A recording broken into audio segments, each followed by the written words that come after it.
বাঁধাকপি রান্না করে খেলে এভাবেই খেতে হয়। হাঁড়ির ভাত একটাও থাকবে না, এতটাই মজাদার। সব সময় একই রকম খাবার খেতে ভালো লাগে না, মাঝে মাঝে একটু অন্যরকমভাবে রান্না করে খেয়ে দেখলে অনেক অনেক বেশি মজার হয়। প্রথমে বাঁধাকপি কেটে নিয়েছি, মাঝখানে যে শক্ত একটা অংশ থাকে সেটা সহকারে কেটে নিলে এটা খুলে যাওয়ার কোনো সম্ভাবনা থাকে না। আর যেগুলোতে আমার মাঝখানে এই শক্ত অংশ নেই সেগুলো আমি কিভাবে আটকিয়ে রেখেছি সেটাও আমি আপনাদের সাথে শেয়ার করব।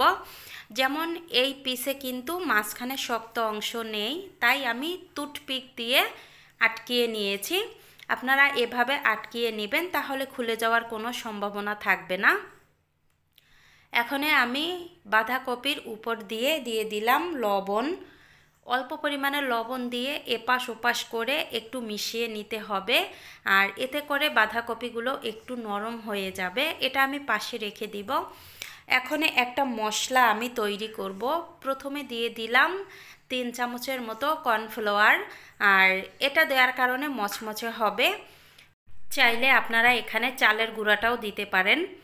তারপরে 1 চামচ দিয়ে দিলাম ধনিয়া গুঁড়া, মরিচের গুঁড়া, হলুদ গুঁড়া, স্বাদ মতো একটু লবণ দিয়েছি। আগে যেহেতু লবণ দিয়েছি, এটা কিন্তু মাথায় রেখে লবণটা দিতে হবে। আদা রসুনের পেস্ট দিয়ে দিলাম, জিরা বাটা। এখন এই সবগুলো মশলা আমি একটু জল দিয়ে ভালোভাবে মিশিয়ে নিব। আপনারা চাইলে হাত দিয়েও মিশিয়ে নিতে পারেন। এই তো মিশিয়ে নেওয়া হয়ে গেছে। এই দেখেন মশলাটা এরকম রেখেছি। এবার আমি এই মশলার মধ্যে এক এক করে বাঁধাকপিগুলো দিয়ে মশলাটা মিশিয়ে নিব। মশলাটা মিশিয়ে নেওয়া হয়ে গেছে। এবার আমি চুলায় চলে যাব। আগে থেকে তেলটা আমি গরম করে নিয়েছি মিডিয়াম হিটে। এখন এক এক করে এখানে 3 পিস বাঁধাকপি দিয়ে দিলাম।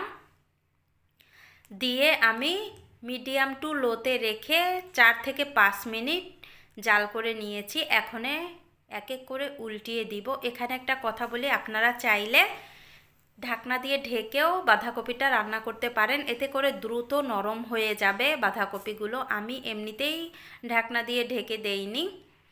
এই তো সবগুলো উল্টিয়ে দেওয়া হয়ে গেছে। এপাশ ওপাশ করে আমি সবগুলো ভাজি করে নিয়েছি। এখন কালারটা জাস্ট অসাধারণ এসেছে, দেখেন কত সুন্দর। এই বাঁধাকপিটা উপর দিয়ে মচমচে হবে, ভিতর দিয়ে নরম হবে, অনেক অনেক মজার খেতে। আমি বলবো বাসায় একবার হলেও ট্রাই করে দেখবেন, সবাই খুব খুব পছন্দ করবে এই রেসিপিটি।